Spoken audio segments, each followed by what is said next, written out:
Hi friends, today I'd like to show you a quick sewing tip. Something I use all the time and I get quite a few comments on from people who don't know about it. So today let me tell you all about thread tracing. Very simply put, it is a way to mark the fabric with a thread. I learned it from my seamstress grandma and she had me thread trace every single fabric piece when I just started out, as it is a great way to learn how to sew seams accurately. So how does it work? Before or after you have cut your fabric pieces, you should make the fabric face right sides together. So the sides which will eventually be the side that you see will be on the inside. This is honestly a step I keep forgetting to do, but it will make your life easier later on. Then you can cut a very long piece of thread. I often use about 3 pulls, so 3 arm lengths. I have this rather fluffy thread meant for thread tracing or basting, but you can also use normal sewing thread. Then you thread it through your needle, keeping the same length of thread on both sides. This makes it so the thread will fall out less easily after tracing. After this, you can get to the actual thread tracing. From the edge of the fabric, stitch very long stitches at the edge of your pattern piece. Keep a loop every other stitch of about 2 fingers in width. If you run out of thread, keep a long tail, grab a new piece and continue stitching. I like to have a stitch come up or go down at the corner of a pattern piece for extra clarity. Then stitch all the way to the end of the fabric. Again, keep long tails at the start and the end. And to make the curves more precise, keep the stitch length a bit shorter. The curvier, the shorter.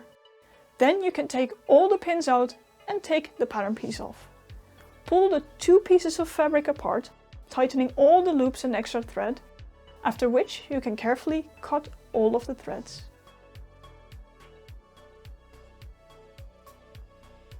And ta-da! There you go! You can now exactly see your pattern piece on the fabric. This also means that when you sew pieces together, all you have to do is line up the thread trace lines and put pins on it, which is especially useful on curved seams like armholes.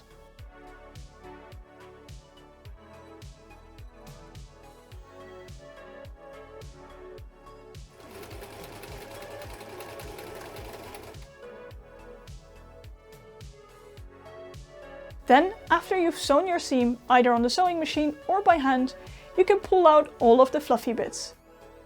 Yes, this will take a while, as sometimes they are stuck in the stitches, but worth it. Aside from marking the edges, you can also mark other things on your patterns with thread tracing. I pretty much always use it for any pattern that has darts in it. And if your pattern has any markings, you can also thread trace them. For this I usually pick a different color so it is very clear what thread is a mark and what thread is a seam line. Personally, I prefer thread tracing over chalk markings because my projects often take a long time and they're moved around quite a bit, wiping away the chalk marks before I get to them, while thread tracing stays pretty visible for a long time. The only times I would suggest not to use thread tracing would be for fabrics or materials that are damaged when you poke holes through them, such as real or fake leathers, waterproof fabric, or some very fine and delicate fabrics. Nowadays, I don't thread trace every single seam anymore. I usually skip the straight seams and I mostly only thread trace the curved seams and the markings. But I'm still really happy that I learned sewing this way, as it did make it a lot easier at the start. And even though it is a lot of work, I do quite enjoy the task, as you can easily do it while chilling and watching some YouTube. And it makes the actual sewing process later on a lot easier and faster. And that was it for this quick tip. I hope it was useful. And if you like this format, do let me know what other techniques you would like to see quick tips of. And with that, thank you all for watching and I'll see you next time.